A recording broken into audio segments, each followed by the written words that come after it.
So good evening and welcome to the fourth session of our Foundation Year program. This week, we're delving into the great philosopher Plato's Republic and examining what sort of text it is, as well as such questions as justice and the nature of society. As we do so, we will be privileged to hear from Dr. Eli Diamond of the University of King's College in Halifax, Nova Scotia. Dr. Diamond's passion for the material is evident in the way he communicates it, and I'm confident that every one of us will come away from his talk sharing at least something of the same feelings.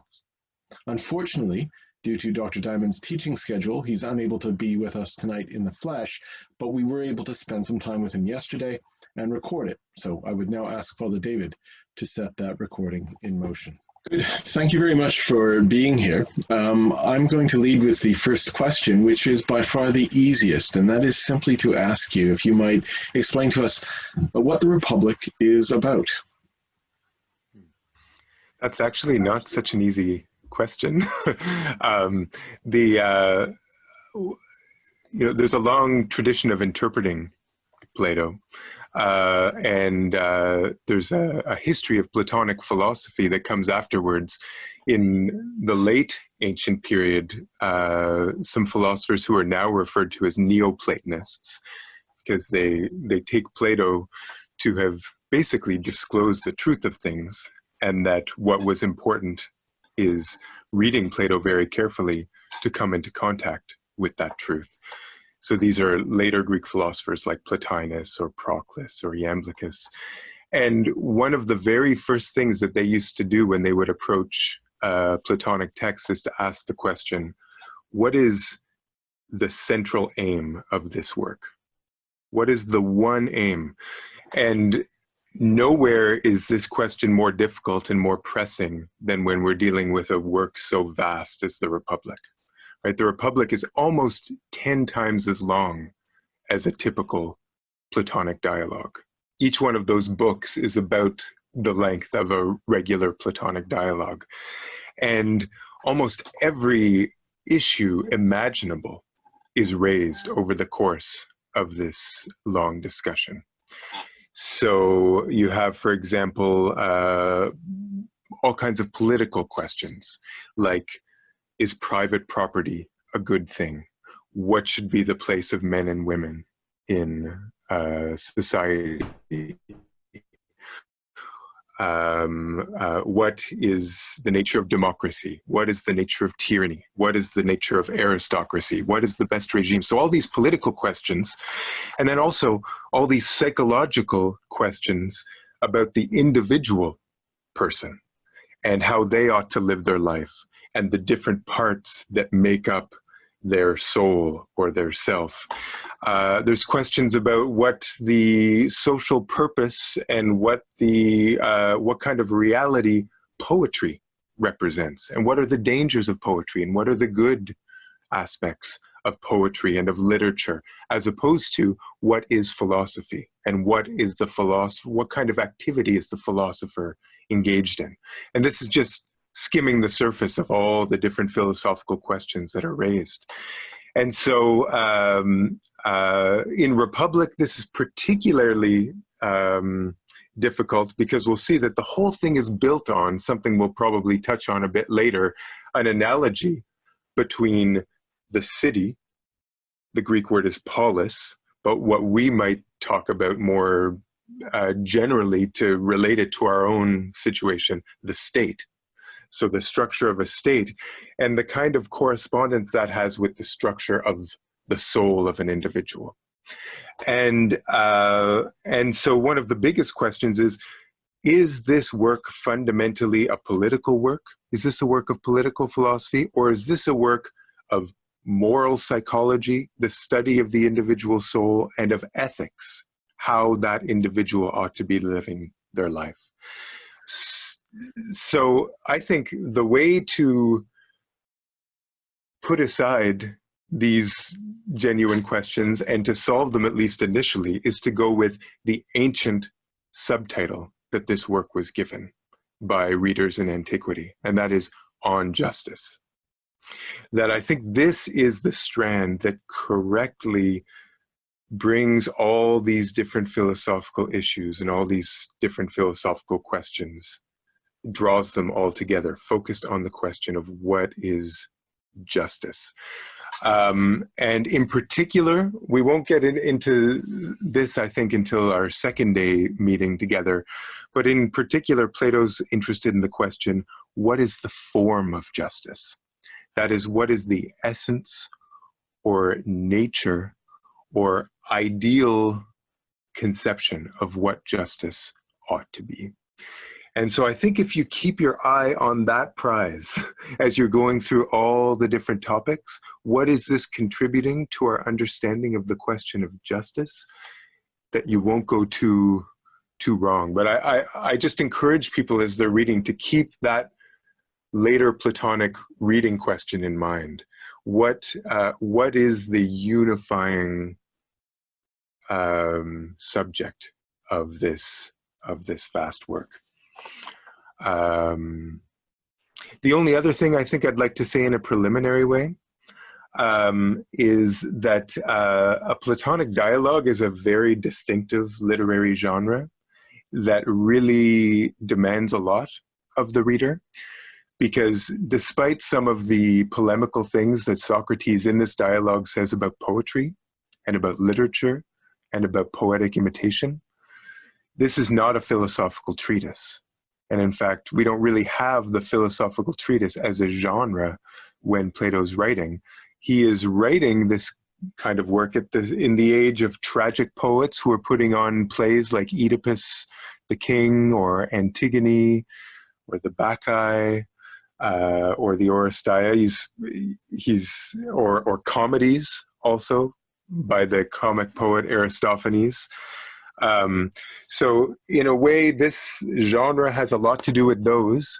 And just like you would never read a play by Shakespeare or a play by Sophocles and answer the question, what does Shakespeare mean for us to learn from this by looking at the words of one particular character? We need to be aware of the literary character of this work, and we can't exactly find what the philosophical message Plato's trying to communicate through the voice of any one speaker. Even Socrates,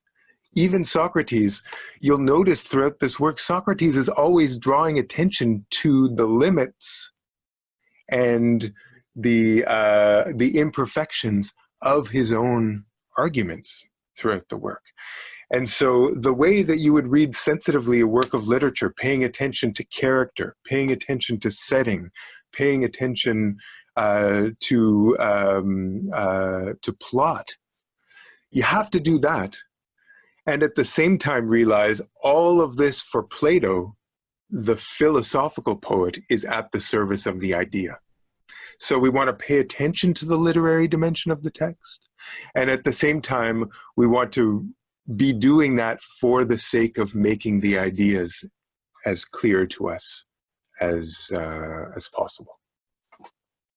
This leads well into a question I have about the and it's not it leads us into the Republic itself, but it's also a general question about so many of these ancient books, like Augustine's Confessions. Presumably back then it was a very difficult thing to publish a book. Paper was expensive.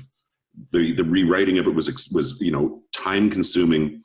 My question is why, this opening scene in the Republic, it just seems like a bunch of old guys and young guys walking around, and then at one point, one guy says, Sophocles, how's your sex life? Right? I mean, and it's not until page 10 that we actually get the word justice for the first time. So how is this opening scene relevant?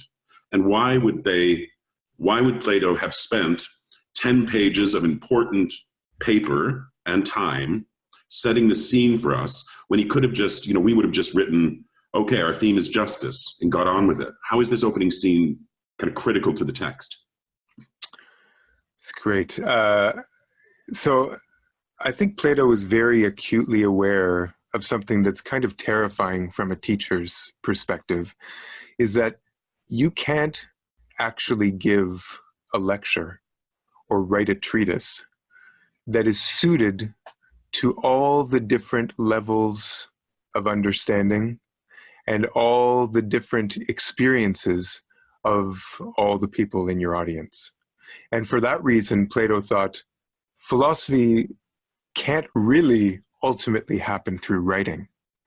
It has to happen in dialogue. It has to happen in dialogue, because I need to figure out where you are, what you need to hear, what terms you need to have clarified. I need to have myself actively challenged. And the depressing thing is there's not a mode of writing that can actually do this.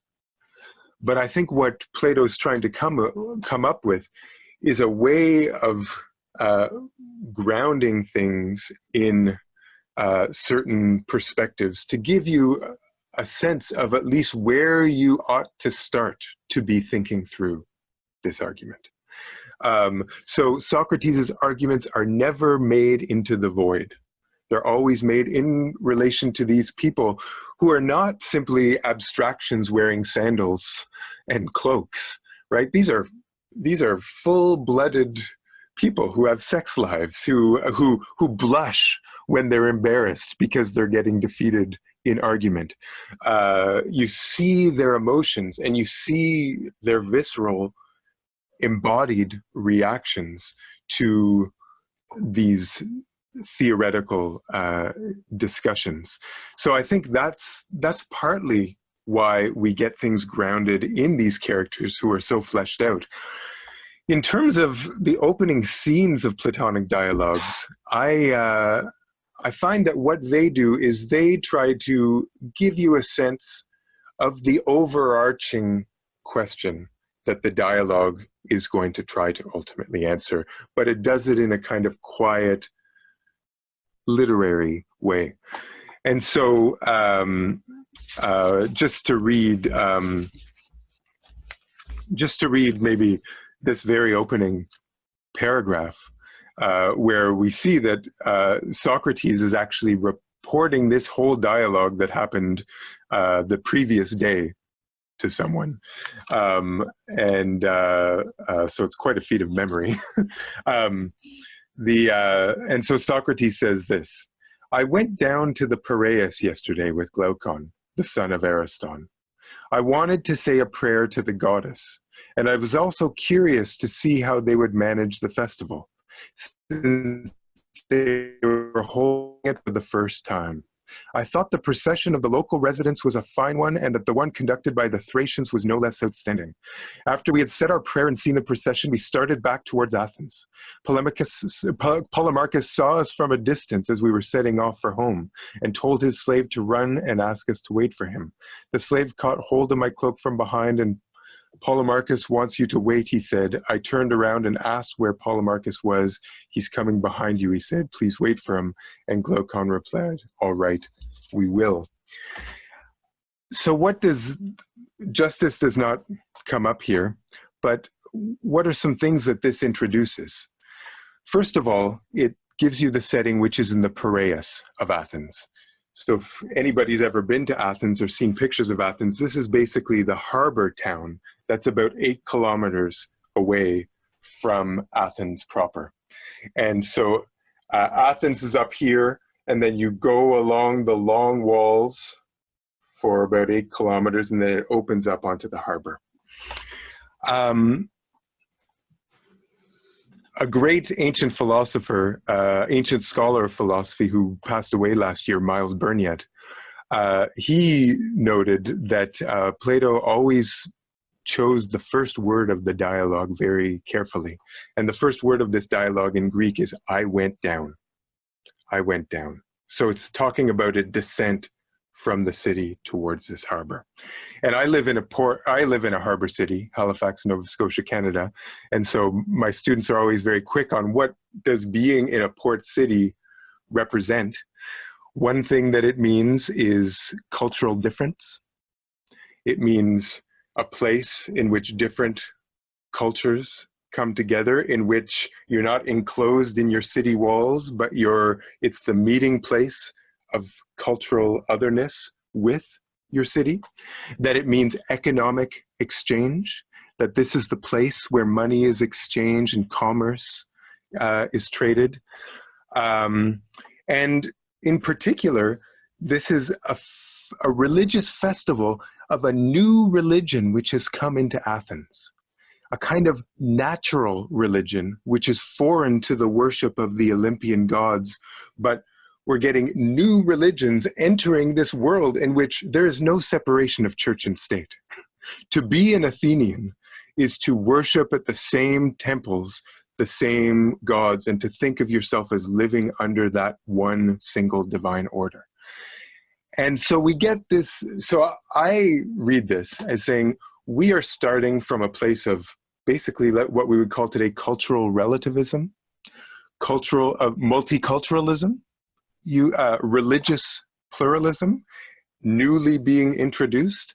And when you read a bit further in the text, you get a vivid description of these religious rituals. And they're strange and mysterious. They're performed in the darkness, riding on horseback with torches.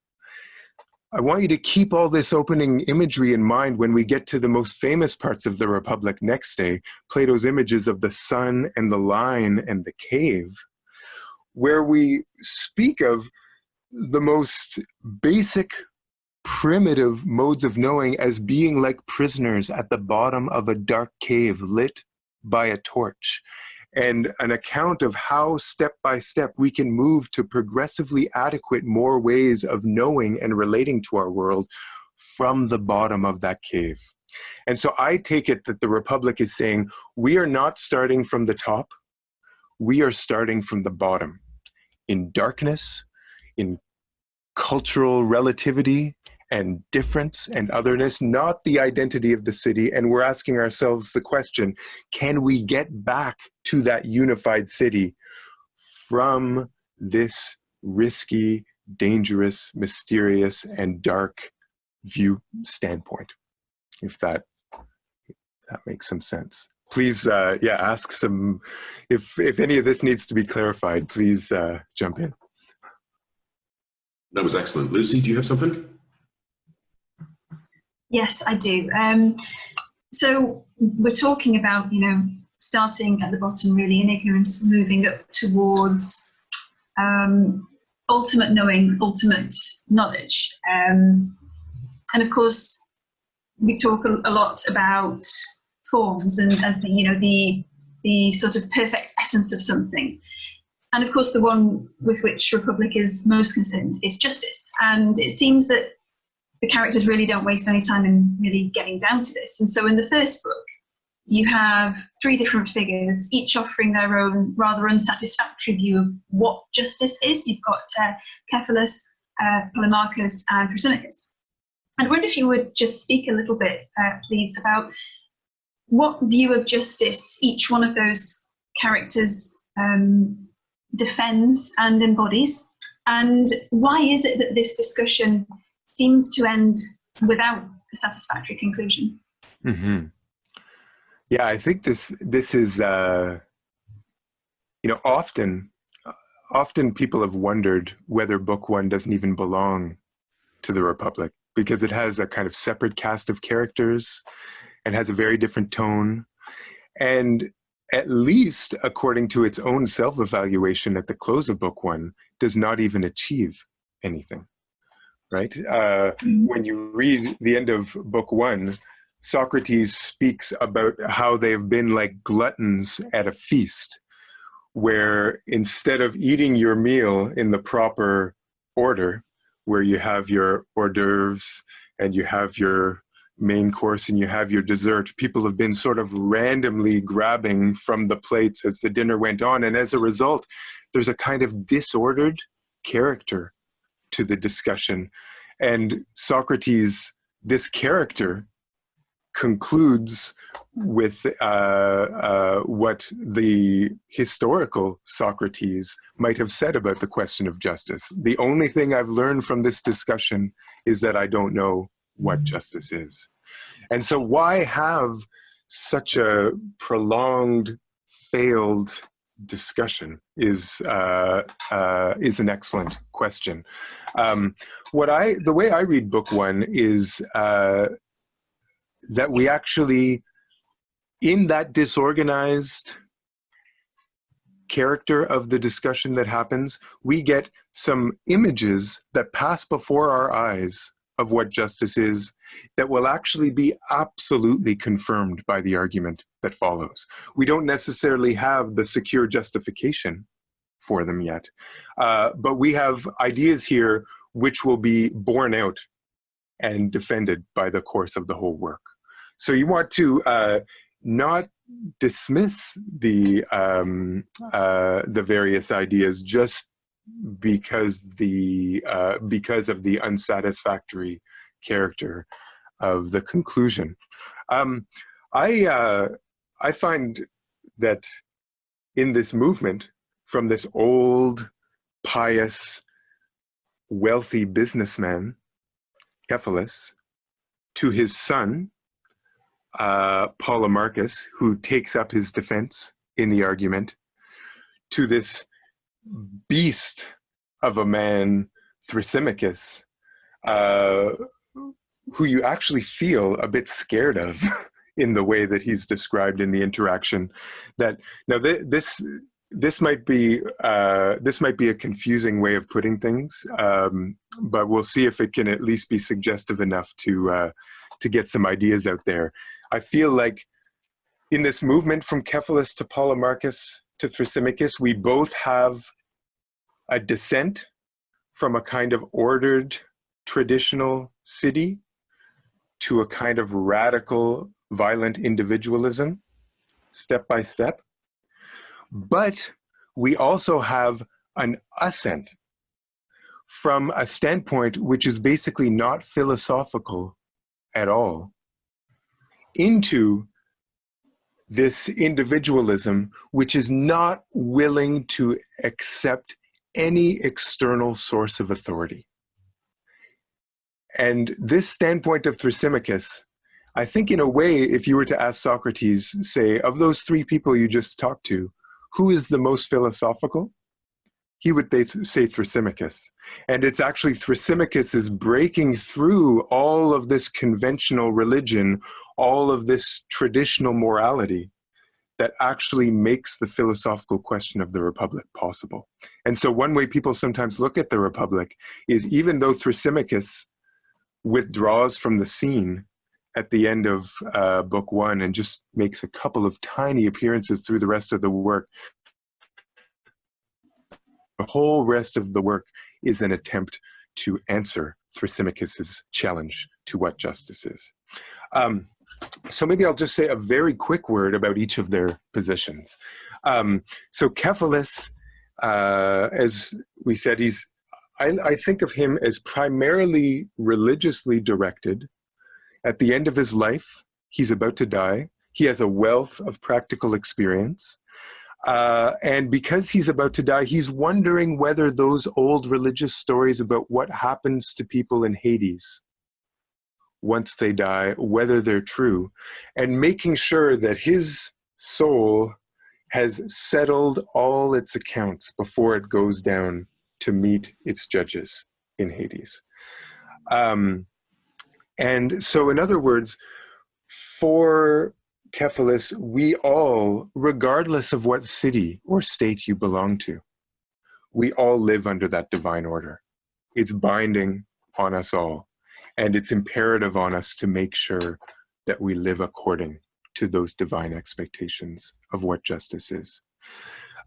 So Socrates eventually gets his very businessman-like answer of what justice is. It's paying your debts and telling the truth, right? Maybe the most important virtues if you're running a business.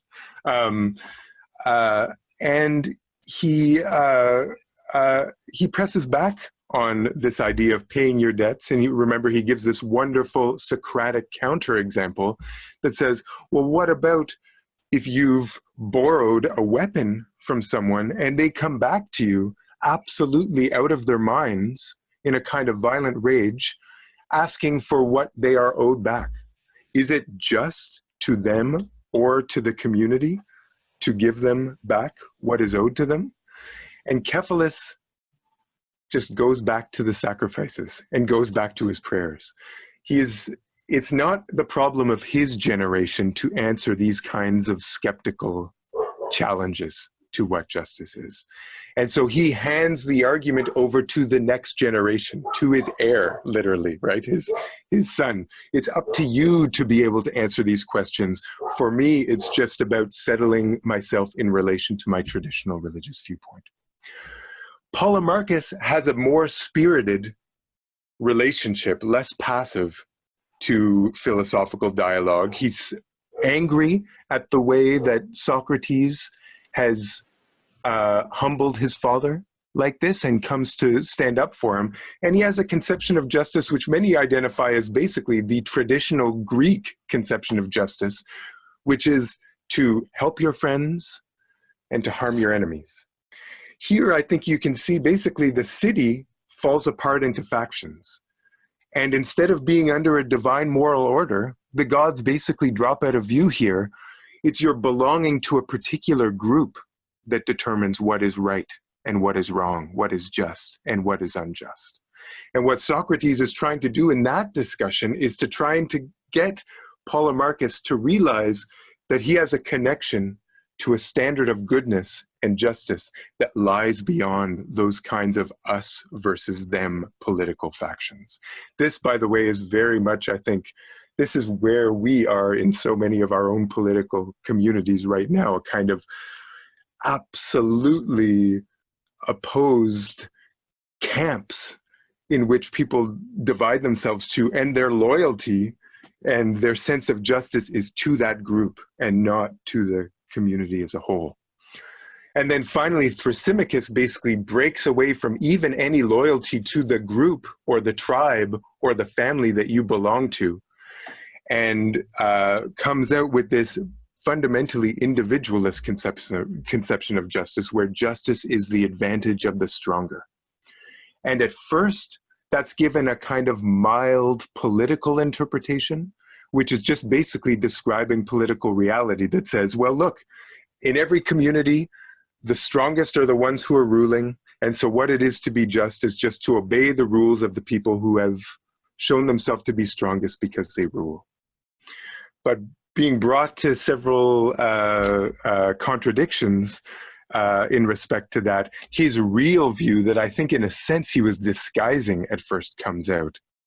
And it's that what advantage of the stronger means is that what is right is that the strongest person subordinates the weak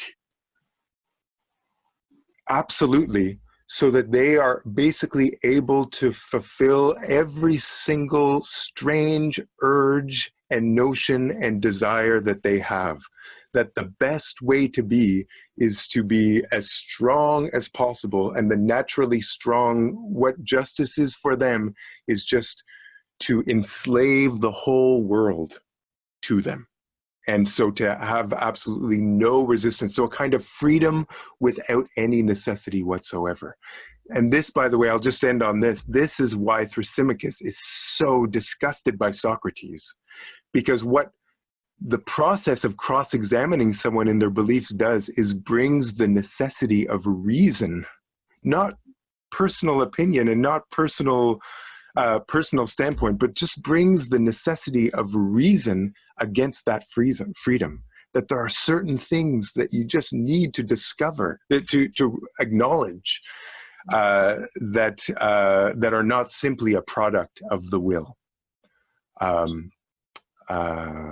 Okay, sorry, there's probably a lot more that needs to be said there, but I'll stop there just with this image that we have a kind of descent of the city into individualism, but we have a kind of ascent from a very passive, unintellectual relation to a progressively more active and intellectual relation, to an absolutely intellectual relation, which is philosophical in the sense that it will not accept anything based on simply external authority. Wonderful. And so would you say then that anyone struggling to understand the significance of this chapter really needs to understand it in terms of deconstruction, which is necessary if we wish to move on towards the reconstruction that Plato, through his characters, offers in later books. I love that way of putting it, actually. I think, the contemporary notion of deconstruction, the deconstruction of the tradition, I think that's actually what I was wanting to say about that last question about why it's said in this way. Plato is basically confronting a deconstructed, or a world that's deconstructed or in the very rapid process of being deconstructed. And wants to see, once those external sources of authority, like traditional education, traditional religion, the authority of the family over its members, the authority of the city over its citizens, once those start losing their hold, can we now discover, not by just going back outside, but by going inside to see whether we can find that kind of objective orientation of the soul towards justice and towards the good from within, through an examination of the nature of the human being. And so I think it's a great way for us to think about this. Plato, like us, was living in a thoroughly unstable, deconstructed, sort of post-traditional world, and trying to reckon with how what is good in the past might be recovered through thought instead of fleeing from thought, right? Thrasymachus is the most intellectual person we encounter in book one. How can we meet that challenge through thinking, through deepening thinking, and through deepening our conception of human nature instead of running away from those questions? Thank you. I think Dan has a question.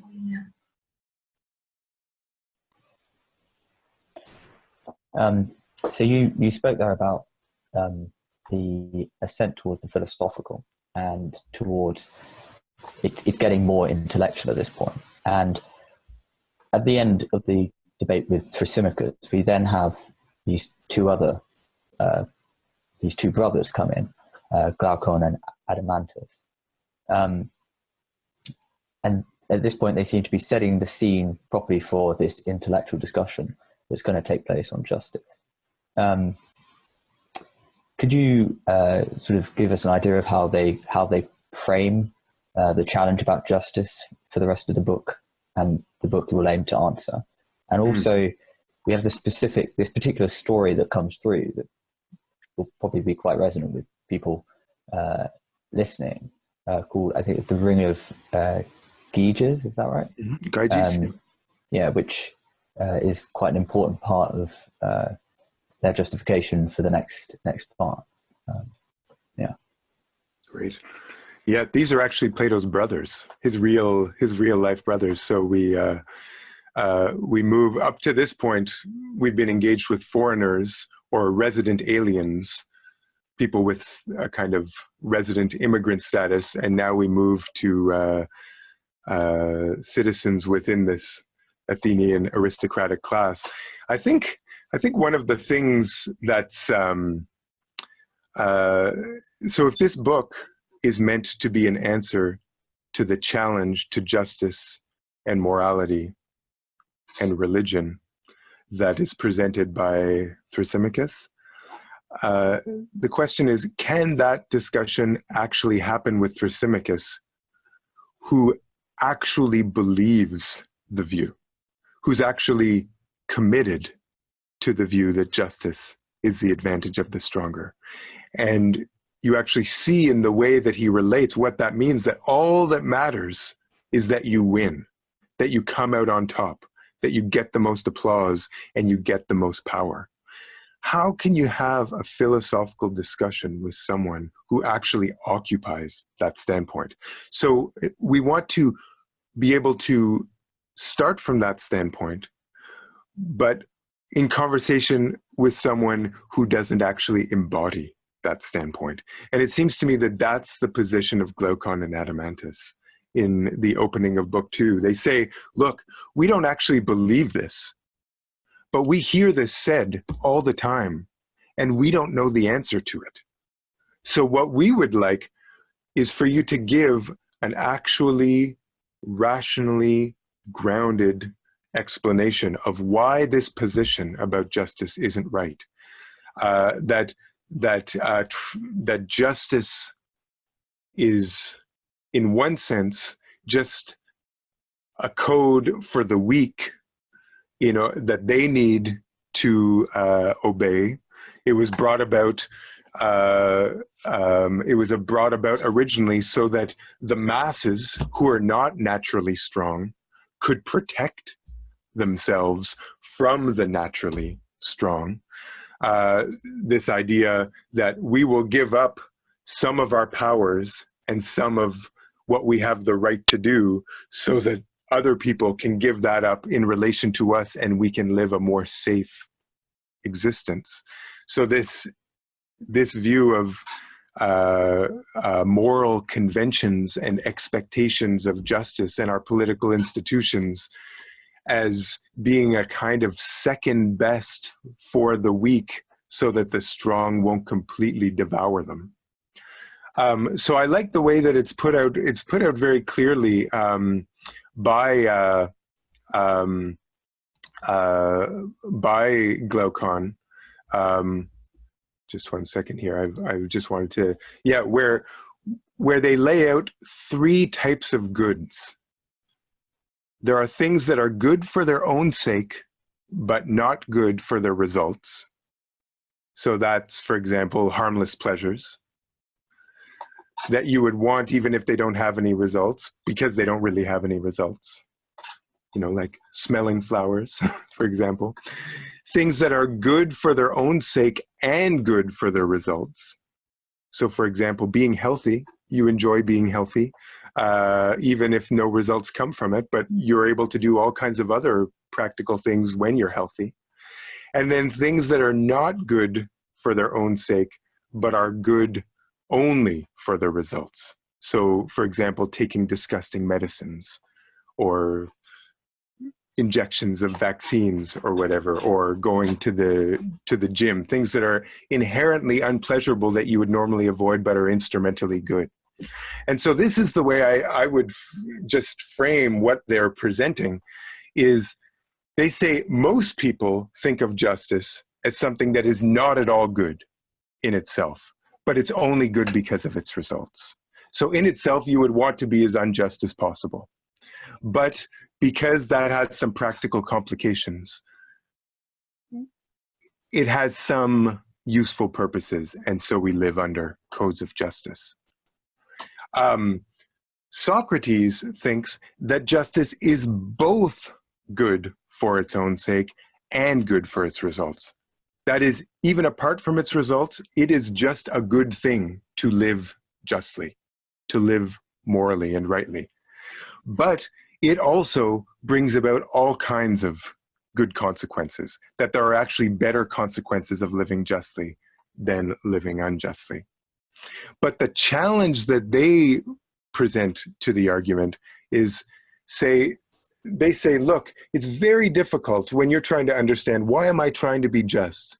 Is it for the good results that I get for being seen as being just? Or is it really because it's intrinsically good to be just in that situation?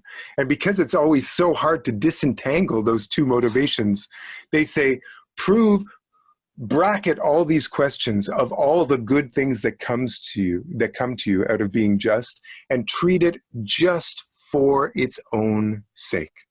And that's where the Ring of Gyges thought experiment comes in.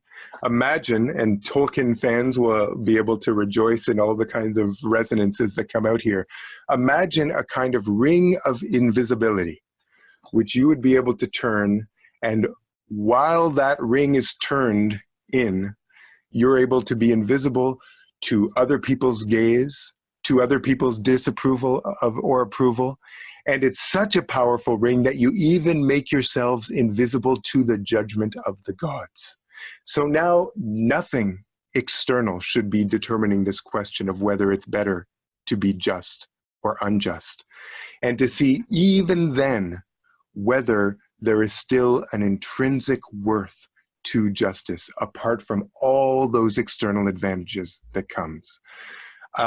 They even intensify that challenge where they do a further thought experiment and they say, imagine a perfectly just person who appears completely unjust to everyone.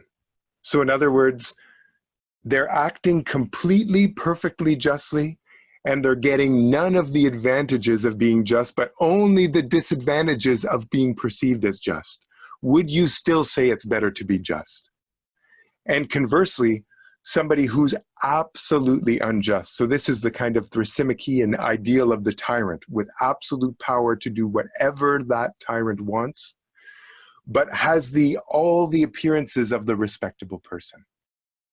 Even in those conditions, Socrates, can you still prove that justice would still be better than injustice, right? So that you're being perfectly just and are basically being tortured and having your family and friends tortured because you're being perceived as the worst person on the planet, right? So that is the kind of high bar that the argument is going to need to reach. So basically what the rest of the argument is going to do is it's going to, unlike book one, which mixed up questions about the profits of being just or unjust with whether it's actually good or bad to be just or unjust, with the question, what is justice? All those were mixed up in book one. Now we're disentangling those, and we're not going to talk about the rewards or the punishments of being perceived this way or that. We're only talking about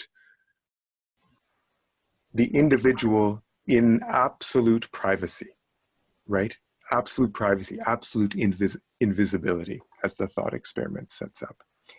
And so you can see there's quite a high bar for this challenge that they're establishing. And I just want very briefly, which will set up the next kind of part of the book. When we're going to have a lot more sort of thought experiments and analogies coming up, like the city and the structures of the city and the role of guardians, sort of the rulers and things like that.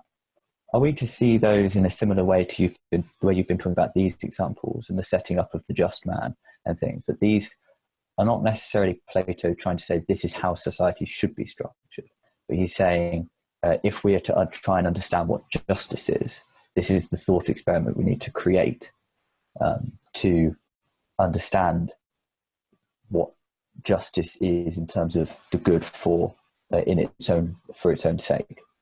Would that be fair? I think that's absolutely fair. There are a lot of images and a lot of thought experiments that are used in this book. And so, for example, when we have this thought experiment of the person who is perfectly unjust, right? Not even a shred of morality governing their lives whatsoever, and yet appearing perfectly just, that is highly, highly implausible. It's a kind of, as they say, hypothesis. It's a kind of hypothesis that we use for the sake of the argument to get clearer on the ideas that are at work here. The same thing is, it's almost impossible that someone could be perfectly just and never have that glimpsed and rewarded or acknowledged by anyone around them. So I think that that's right. And really, I mean, you're bringing up a great question, Daniel, because one of the real questions for readers, especially in relation to the political argument of this, is, was this an actual political blueprint that was being outlined for the way that a political community ought to be run? And there are very many indications that reading it that literally as a kind of political blueprint loses the character of thought experiment on which this whole description is grounded. Not that there are not serious political ideas here that are being outlined, but I think we want to be attentive to the non-literal terms in which the argument is being set up. I want to say one last thing that will basically be impossible to process at this point, but maybe a kind of seed to plant that we could think about as we move forward next day. My teacher of Plato, I think, has his name was Angus Johnston. He was a professor at the University of King's College in Halifax. He has what I think is the best reading of the Republic that has ever been articulated. And literally nobody has ever seen this fundamental structure to the Republic that I think he has seen. He sees the work as a whole as actually broken into 4 sections that actually follow the different levels of knowing that get articulated in our reading for next day. That imagination, belief, mathematical thinking, and dialectical or philosophical thinking, that those are actually, that's the structure of the work. And so those fleeting images of justice from book 1, that is justice in book 1, interpreted at the level of images and imagination. Books 2 to 4, which we're thinking about today, is justice being thought of at the level of belief, and is particularly characterized by these kinds of hypotheses and thought experiments. Books 5 to 7, for maybe reasons I can talk about next day, are justice considered at the level of mathematical thinking, which draws pictures on the board like the geometer to direct your thought towards invisible realities which are not there on the board, but which depend on the drawn triangles to demonstrate their intellectual truths. And then books 8 to 10 are a consideration of justice at the level of the highest mode of thinking, philosophical dialectic. So it's interesting because this means that the different kinds of devices that are used at different points of the work have different characters. And I'd say where we are right now is very much at the level of hypotheses and thought experiments. So what about this next transition when Plato brings in, through Socrates, this analogy between the city and the soul? Yeah. It seems to me the sort of fundamental transition in the dialogue. What's going on? Yeah. So everything depends on this moment, right? So you really want to pay careful attention when he sets this up. And there can seem to be something very tricky in what Socrates is doing, because remember, the demands of the argument is we want to put on that ring of invisibility and forget about the way that you're perceived in society. Forget about the external city and focus on justice in the individual soul alone, in private. And then the first thing Socrates does is says, well, the soul is very small, very hard to see all the different parts of the soul, maybe because it's so close to us, but maybe also because it's inside and not outside. And so he says, well, let's look at the question of justice, not writ small, but written in big letters. And so let's look outside in terms of the structure of a city and see what we can learn about the inside from that. Now, there's something dogmatic about the way that the analogy is set up, because there's not really a justification given for why would the parts of a person correspond to the parts and the classes within a political community, right? That it's just in a way laid down as a kind of beginning point. It's maybe plausible because after all, where do those societal structures come from? They come from individuals. And so maybe it makes sense that we would project the structure of our inner life on the outer life that we're constructing, but it's not self-evident that there would be that exact correspondence. And so the idea then is we're going to grow a city, see the parts of the city, and then look at that and see if we can use that model to help discover things about the soul. If I were Thrasymachus, I would be suspicious of this, because in a way what Thrasymachus is doing is trying to oppose the city to the individual, and to say the city is just a bunch of external restrictions on the freedom and the power of that individual. But immediately here, there's being laid down a kind of implicit natural correspondence between the city and the soul, which I think if Thrasymachus were the defender of this argument here, there would be a lot of room to push back on this very conceit. And so what they do in any case is to watch a city grow from its very origins, a kind of hypothetical city growing from its most simple beginnings into its most articulated form. And the thing to watch during that growth, where we start from basically a subsistence society, which is perfectly well ordered. There does not seem to be any traces of injustice within it. People are basically in it, living just according to the needs of their body, right? It's a religious society. And it's a moderate society. It's a religious and moderate, well-ordered society. And Socrates, interestingly, I always find this fascinating. Socrates actually says, I think that's the best city, that healthy city. Glaucon immediately says, that city is a city for pigs. And so it's sometimes the second city, the second stage of the city is often called the city of pigs. What's the sense of it being a city of pigs?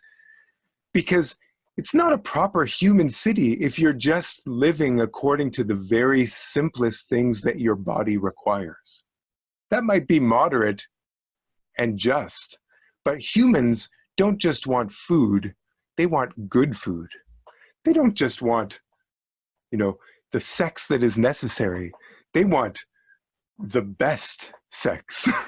They want comfortable couches. They want things, the best things imported from the farthest corners of the world. So what is this saying basically?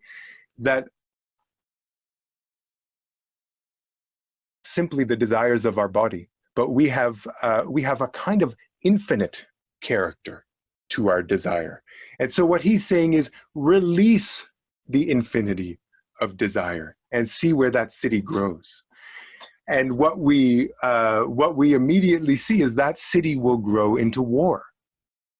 Because once you don't just restrict yourself to what you need in your immediate environment for survival, you will not have enough within your territory any longer. And so releasing desires into their natural human infinity creates a kind of imperialism which requires a military. So we started with a kind of economic class. Now we have the need for a military class. And then at the last stage of the growth of this city, there's this wonderful articulation of the problem of the military. And this is a real problem for anyone with a military. You need to train a group of your citizens to be as vicious and brutal as possible towards the enemy. They need to be able to kill. They need to be ruthless. And yet you need them back within your city in times of peace. How can you create this contradictory characteristic of someone who is vicious with the enemy and totally gentle with their friends? You might have echoes of Polemarchus here. And we get this image of, well, actually this is not so impossible because this is the exact character of dogs. Dogs hate strangers who come to the doors and are as loyal and gentle as possible to their masters whom they love at home. And then the final transition of the city is Socrates, with basically a kind of clever wordplay here, says, ah, yes, and that dog nature is implicitly philosophical. Why is a dog philosophical?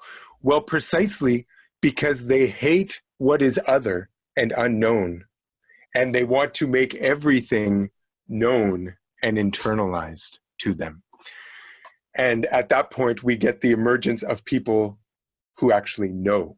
And so in the growing of that city, we have three classes. We have a kind of economic class that's in charge of making and producing all the things that are required for survival. We have the military class that's in charge of protecting the community and enforcing its principles from within. And then we have a class of rulers who know what is best for the total community. And then so we have there basically the threefold structure of the city, and now basically need to figure out what that means for the soul. Just keeping an eye on the time. What at the end of book 4, because we're going to pick up book 5 next week, what kind of definition of justice are we left with by the end of book 4? And why does it once again seem to break off, just like it did at book 1? Yeah, so it's a great question. When they're looking at the parts of the soul and the parts of the city, and maybe next time I should start by saying something about the parts of the soul. People might have yes, you should. Questions about that. Yes, you should. But what they find, so just in the briefest terms, the three parts of the soul that correspond to these three parts of the city are a kind of appetite, an appetite for food and drink and sex. So basically the appetites that belong to the body. And then a spirited part of the soul. This is the part of you that in which you feel emotions, and in particular, the emotion of anger. The emotion of anger when you're insulted, or when you see a friend insulted and you just get red. You feel yourself getting hot. That's your spirit. That's your thumos that feels pride in being right and feels anger and humiliation in being wrong or wronged. And then the thinking part of the soul, which actually thinks through what is best and how to achieve what is best for it. And when they're talking about the different virtues on the way to defining justice, a lot of them map onto particular parts of the soul, right? So courage is the virtue of that spirited part of the soul. Wisdom is the virtue or the excellence of that thinking part of the soul. Moderation is a strange one because it stretches across the whole soul, and it's this agreement within the soul or within the parts of the city that the better parts are going to rule the worst parts, right? Justice is also strange in that it doesn't belong to any part. But I often use the expression talking about what Platonic justice is. It's appropriate differentiation of the elements within something. It's proper, it's everything, as Socrates says, doing its own work, and not encroaching on the work of others. This is a little bit easier to see politically, for instance. So for example, if the people who are making money are the ones who are ruling, there's the economic class doing the work of the ruling class. And that is a sign of an injustice within that community. What you want to do as a kind of thought experiment is think about this in relation to the three parts of your soul. And how is it that when you are being unjust, It's one of the parts of your soul doing the work of another.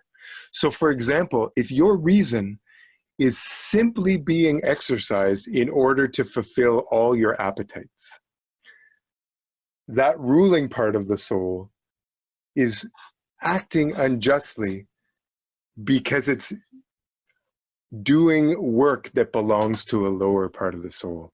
And think about through this in terms of all the different parts of the soul encroaching on one another's work. Where the argument breaks off is they're very satisfied with this definition of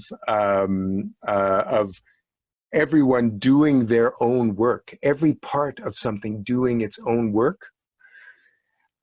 But the question where it breaks off is, okay, well, what are the different kinds of injustice? And they feel somehow in the argument, Socrates diagnoses that they are not ready. They're not ready to be answering that question yet. And there's going to be a longer way that needs to be taken.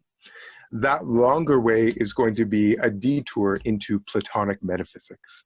These famous Platonic forms, the Platonic good, the participation of the sensible world in which we live in this ideal world of forms or essences and the good, that we're not going to be able to understand justice in relation to all the different ways that we can deviate from justice in our own lives and in our political communities until we get a clearer sense of some of this very difficult philosophical metaphysics that we'll encounter in books 5 to 7.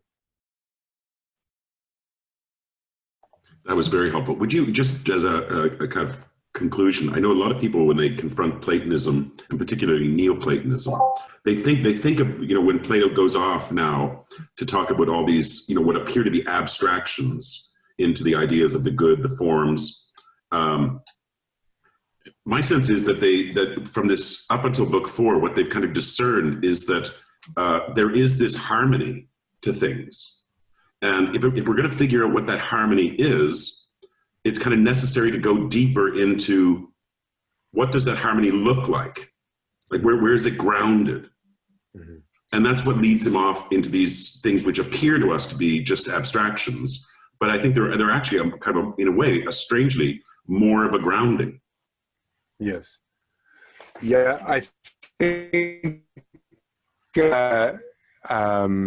I think that's a nice way of putting it, that we're looking now for the principles which actually are the reasons for our lives, both political and individual, having a kind of unity and integrity and stability.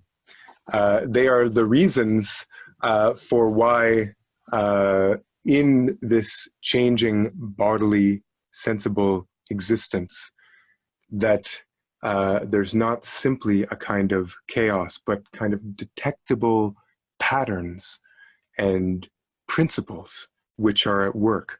One thing I like to say as people are going into some of these mysteries of Platonic metaphysics is, don't think about these as two worlds and an attempt to flee one world, this historical embodied world, in order to go into an abstract world of thought.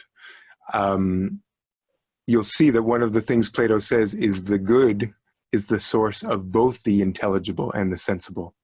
And it's the cause of both, and it's beyond both of them and not reducible to either. And so this is fundamentally one world. And we're trying to understand this world in which we live according to its causes and principles.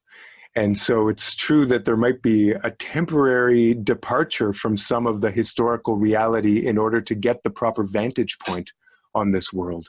But it's always with a view to understanding and navigating our historical embodied existence. Thank you. I feel like Cephalus. I'm going off to say my prayers now. I'm imagining I'm speaking for everybody here when I say that was utterly enthralling. And I hope that people found they got a great deal out of it. It was a privilege to have Dr. Diamond with us. That said, it is now time for questions. And as always, we haven't perfected our method of receiving them, just insofar as you can feel free to send them through via the chat function at the bottom of the middle of your screen, or equally, if you want us to notice you, to go to the More function under chat, and you will see a series of symbols. Just use the hand that looks like it's waving, or else together in prayer, whatever your perspective.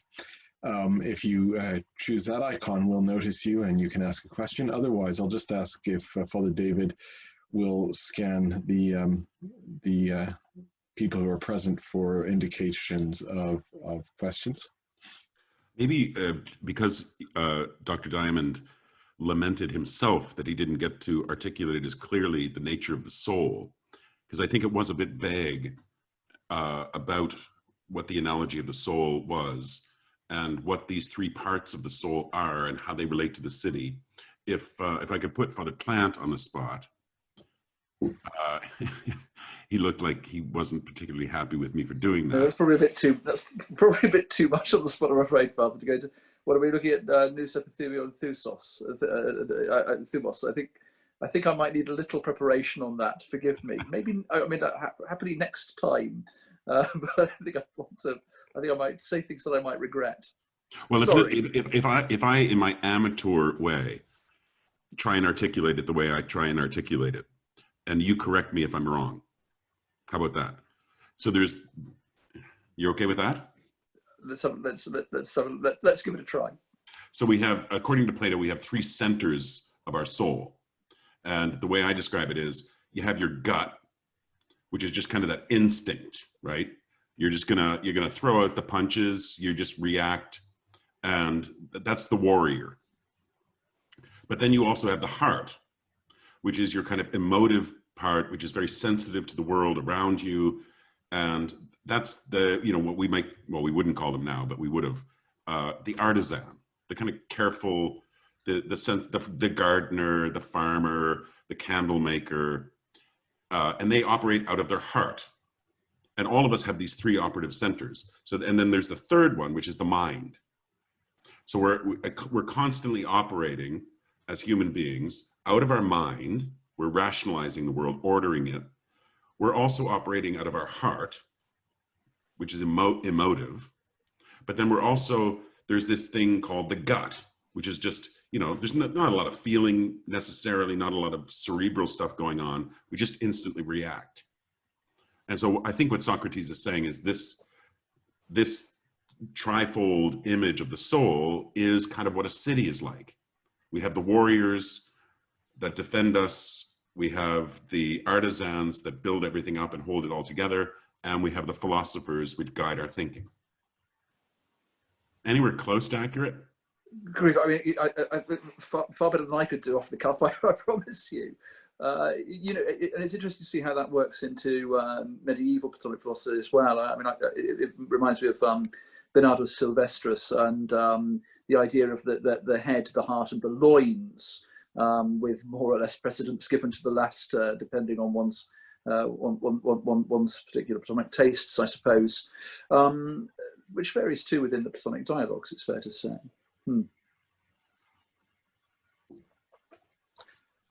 Good. Any other questions from anybody? We have a question here, David. Actually, a couple are coming in via chat. The first is from Scott Wheeler, who writes, how widely was the ruler class interpreted? Would Plato, who presumably did not exercise any direct power, but only influence, a ruler?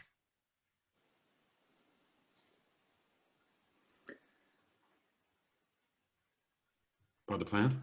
I'm not quite sure that I'm not quite sure that I understand the question. How widely should the ruler class be interpreted? Sorry, could you repeat it again, please?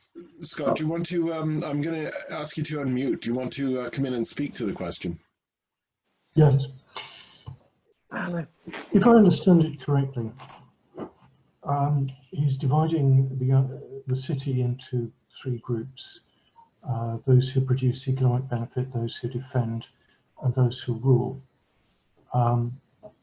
Plato and Socrates would presumably have to fit within that model. Does the ruler class extend far enough that it can include people who think but do not have power, only influence?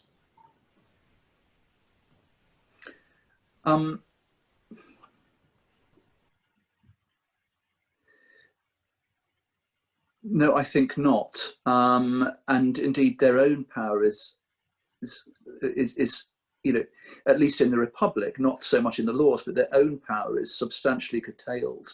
The point is that they are to be led so much into virtue that they do not desire to exercise power for anything other than the good of others. And this is so to the extent that they are, the ruling class are not to own any property in private. All property is to be in common. And indeed, according to the Republic, they are to have a collective of wives, which they share. They don't even have, as it were, in terms of the ancient world, power in their own households. They're not patriarchs in any kind of sense. Now, Plato actually, you know, he abrogates both of those in the laws later on, somewhat reluctantly. But I think, you know, as with all these things, it's quite, we need to bear in mind Socratic method here, and that when Socrates says these almost parables, really, in every case, you know, you've got the more obvious ones like things like the myth of air, of course, and the cave, or you know, or the bit at the end of the Gorgias, and the idea of the souls being judged. He always says he's looking for a most probable solution, as it were, not necessarily something that is directly to be applied in a concrete instance. And I think that you know, that's arguably the case for the Republic. Also important to bear in mind that he's looking at the Republic as a model for one Greek city-state, which is under pressure from Sparta in league with the Persians, and not necessarily for an empire as we might conceive it now, or for a nation state as we might conceive it now. And so when we're talking about ruling classes, we're talking about a very small group of people, in fact, and those who have influence upon them are there to guide them away from the lust for power and towards virtuous self-gift for others. Mark raises a question about the idea of the philosopher kings. And he asks about how they would be chosen. Very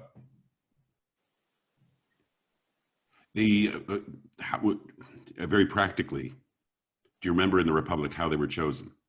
It's kind of it feels very Brave New World. There's kind of a caste of people that are trained and live on a camp, and they're just trained to be leaders. But maybe what Mark is suggesting is, how realistic is it to have a model of authority that is actually philosophical and not based in power?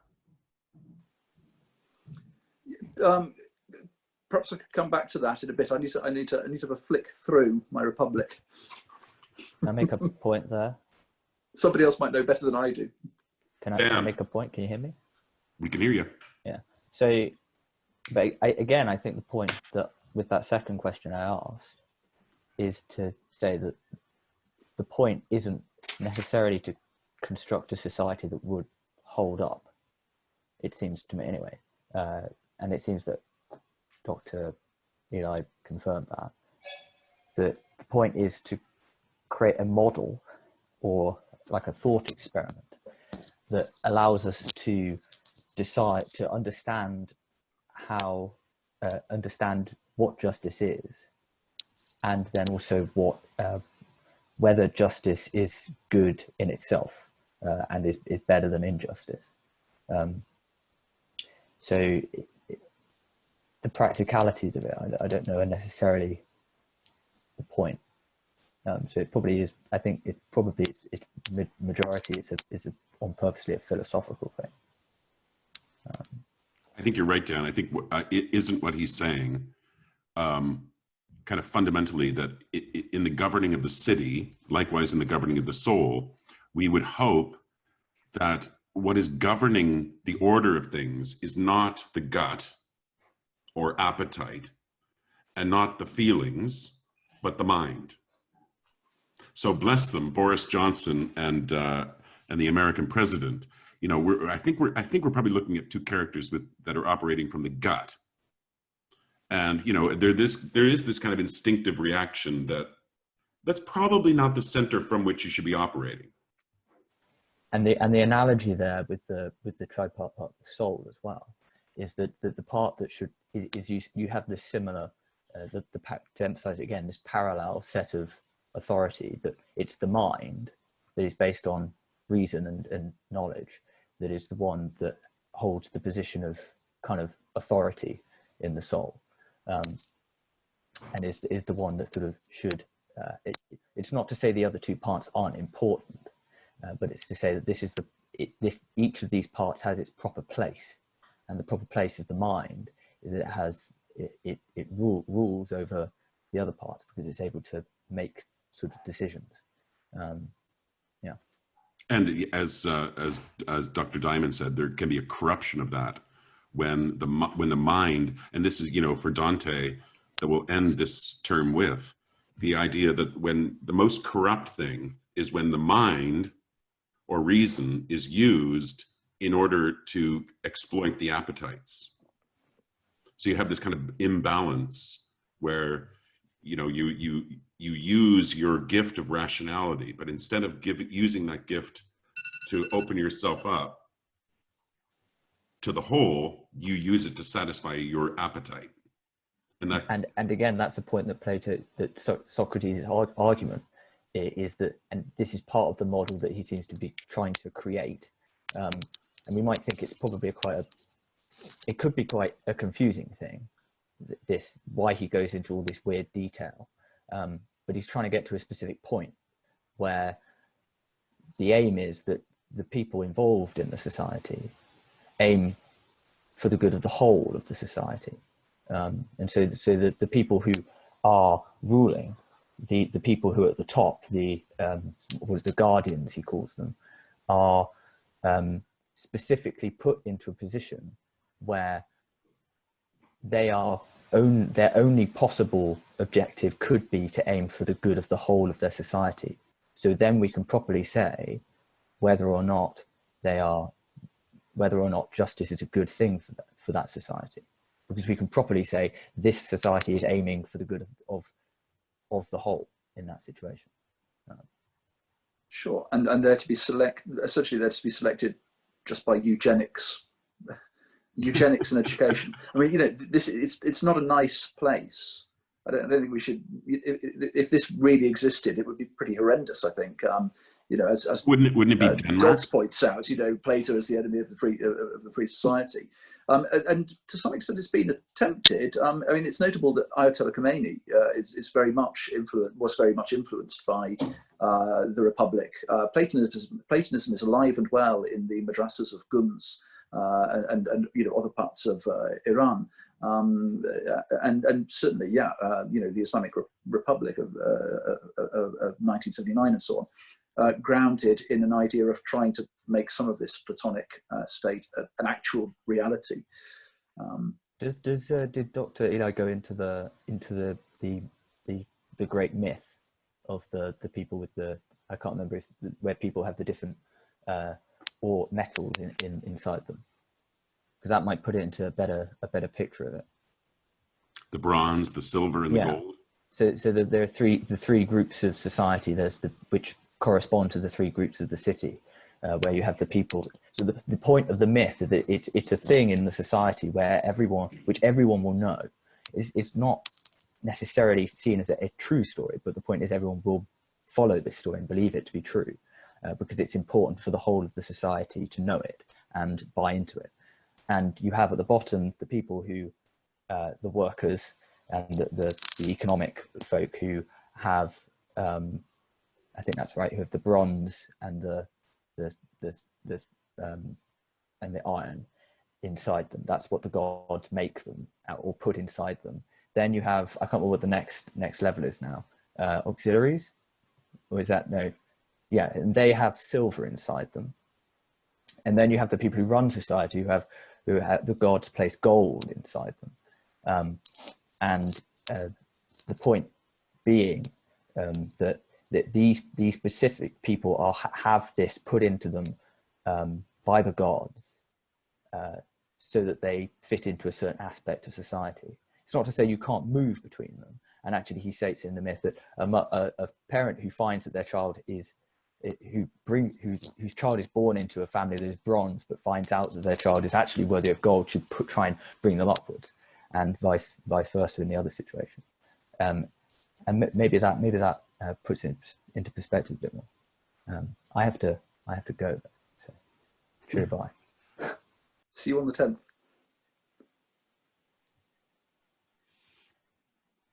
I think it's worth bearing in mind what Plato is trying to resist as well, and what his set piece villains are trying to do. In the Republic, it's Thrasymachus, and to a very like in a very like argument in the Gorgias, yes, what's his name, Callicles. They're both sophists. They're both the ones. They're the ones you meet down by the seaport, which indicates it's a setting for conflict. It's a rough and tumble kind of place, where the more refined conversations go on up at the up in the city. But anyway, the sophists represent what we might see as the kind of Nietzschean Superman ideal, or the Rousseauvian complete blank slate of a person, the absolute libertarian Superman, and the idea that justice is simply there for the strongest and most powerful taker. And Plato is systematically, or Socrates or Plato, systematically trying to go through to establish what a society ordered by a priori reasoning and not mere empiricism would look like. Chesterton is very good on this in his Heretics. And very apposite to our times, I think, if I may. He says that a lot of our questions that we ask today are just ways of getting around asking what is really good. We talk about liberty as a way of getting around asking what is good. Just say people can have whatever they want and they can make up what's good. We talk about progress to say, yes, we want the best for everybody without ever asking what the best is. We just want more good, but we're not going to define what it is. We talk about education by saying we want what's good, but we're not going to decide what it is. We'll leave it to our children to work it out for themselves, especially at the moment, write your own 10 commandments in an RE class, So I think this is apposite. Whether the Republic of Plato is a place you would want to live, and he does moderate it in the laws somewhat, the question of what we do in the face of complete relativism and arguments for, establishment of the good by power alone is really important.